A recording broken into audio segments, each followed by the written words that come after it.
ఎప్పటికీ అప్పుడు తాజా వార్తలు అందిస్తున్న తొలి టీవీ న్యూస్ కి స్వాగతం.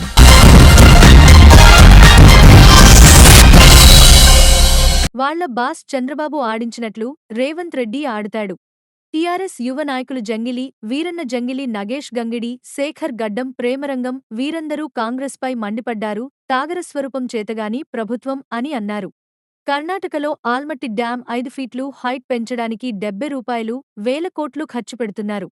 అదే 40 లక్షల ఎకరాలకు నీళ్లు ఇచ్చే ప్రాజెక్టు 93 వేల కోట్లు పెట్టి కడితే 1,00,000 కోట్లు తిన్నారని ప్రచారం చేశాడు.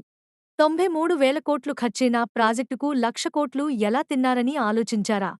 1,00,000 కోట్లు తింటే ఆ బ్యారేజీలు, పంప్ హౌస్లు, సొరంగ మార్గాలు, కాల్వలు, రిజర్వాయర్లు ఎవడు కట్టారు? కేటీఆర్ ఆడ మేడిగడ్డ నిండబెట్టిండు, నీళ్ళు ఇస్తలేరు. రేవంత్ రెడ్డి ఇయ్యాడు. ఎందుకు ఇయ్యాడు? ఎందుకంటే ఆయన బాస్ కిందున్నాడు చంద్రబాబు నాయుడు.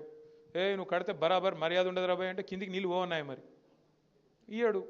ఆయన ఆడిచ్చినట్టు ఈయన పాపం ఈయనదేమని ఈయన కోవట్టు చిన్న మనిషిన. వాళ్ళిద్దరు ఎట్లా ఆడిస్తే అట్లా ఆడేటోడు ఈయన చేతులు ఏముంటుంది? అట్లాగే ఇప్పుడు నిన్న మీరు చూసిండ్రు పక్కకు కర్ణాటకలో ఆల్మట్టి డ్యామ్ హైట్ పెంచుతుండ్రు 5 ఫీట్లు. ఒక్క డ్యాము ఆల్రెడీ కట్టి ఉన్న డ్యాము 5 ఫీట్లు పెంచుతందుకు వాళ్ళు ఎంత ఖర్చు పెడుతున్నారు ఎరికేనా? 70,000 కోట్లు ఒక భూసేకరణకే. 70,000 కోట్లు. అదే కేసీఆర్ గారు 40 లక్షల ఎకరాలకు నీళ్ళు ఇచ్చే ప్రాజెక్టు దాని మీద 93,000 కోట్లు ఖర్చు పెడితే తిన్నాడు 1,00,000 కోట్లు తిన్నాడు 1,00,000 కోట్లు తిన్నాడు వేసుకపోయింది ఇంట్లోకు. మనం ఎప్పుడైనా ఆలోచించినామా కనీసం? అరే 93,000 కోట్లు ఖర్చు అయిన ప్రాజెక్టులో 1,00,000 కోట్లు ఎవడెట్లా తింటాడు? మరి 1,00,000 కోట్లు ఈయననే తింటా బరాజులు ఎవడు కట్టిండు?